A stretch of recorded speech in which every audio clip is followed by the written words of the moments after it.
Shabbat Shalom. Shabbat Shalom.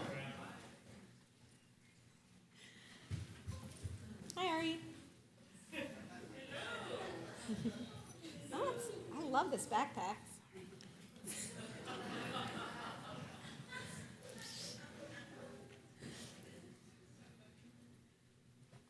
Yesterday, we celebrated Juneteenth.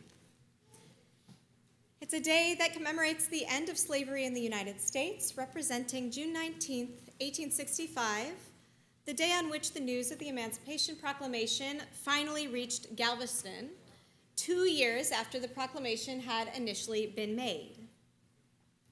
While Juneteenth is a day of celebration, it can also be one of great anxiety, of guilt for the injustices many of our ancestors permitted, or some perhaps even willingly caused to happen.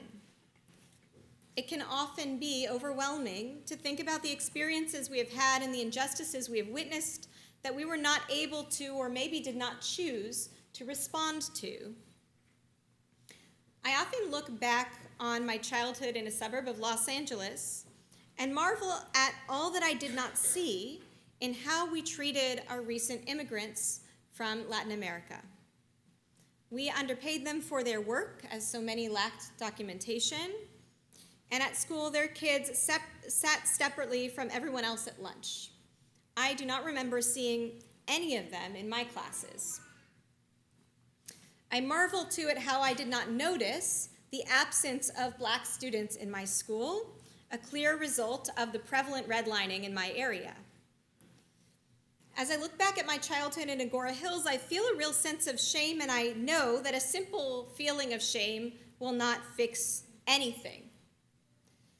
A few years ago, when Juneteenth became a national holiday, I was serving a congregation in Shreveport, Louisiana at the time, and I heard a whole lot of stories from people who had grown up in the era of segregation and who had experienced either for themselves or for their children what integration looked like into the schools. Right? And they felt that feeling of shame as well. It's terrifying, it can be terrifying to think of this kind of guilt in the isolation of one's own mind. No one can conquer the misdeeds of society alone. But that's why, at least personally, I seek community. Not just to help me find joy and fulfillment and distraction, but also to help me process and act accordingly when I know that I've been complicit. The Torah acknowledges the importance of communal atonement for communal wrongdoing. When wrongdoing is committed in the eyes of the public, God commands the entire congregation must bring a chata'at offering. Even if only one person committed the crime that others witnessed, even if the individual did not know that she was misguided at the time, the entire community must bring that sacrifice together. The Torah, God, understands that when a community is complicit, the entire community is responsible.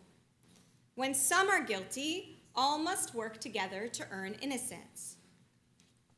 Even today, especially today, communal wrongdoing must undergo communal fixing.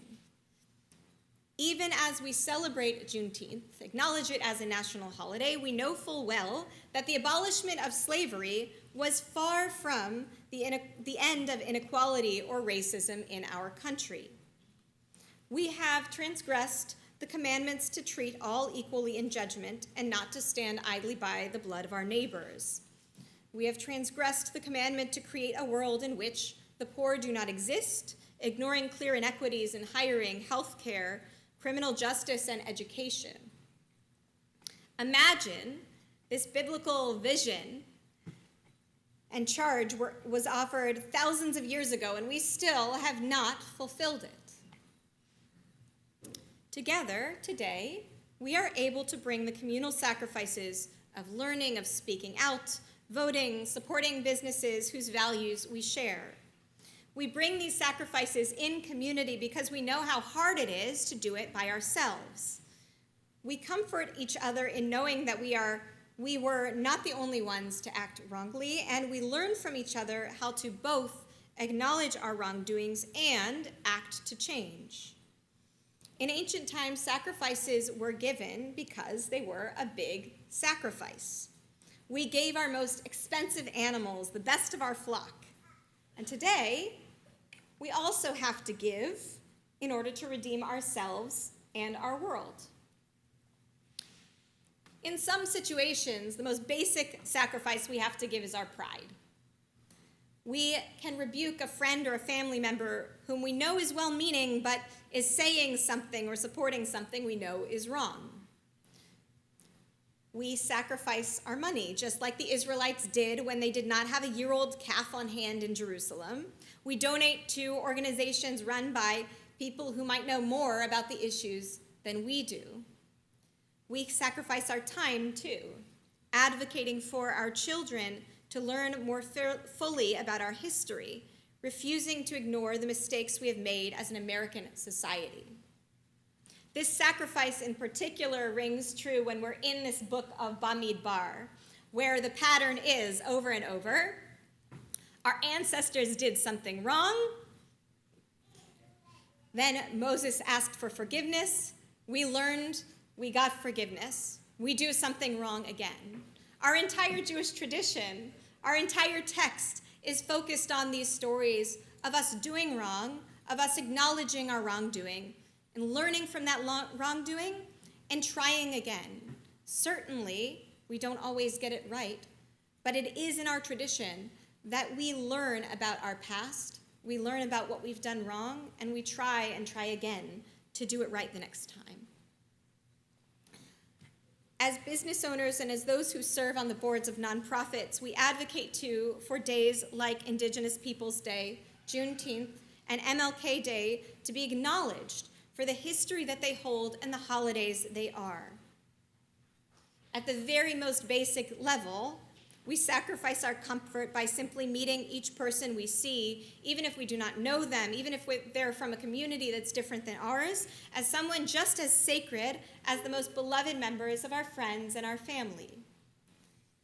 We certainly cannot reverse the pain and the loss that have happened as a result of the inequities in our society, and we certainly cannot fix everything in our lifetime. But, as Rabbi Tarfon said in Pirkei Avot, the day is short, the work is long, you are not obligated to complete the work, but neither are you free to desist from it.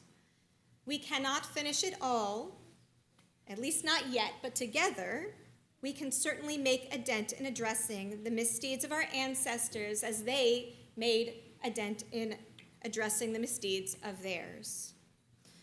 By learning together, by arguing, by lifting each other up, we can bring that communal sacrifice and earn the atonement that our society needs.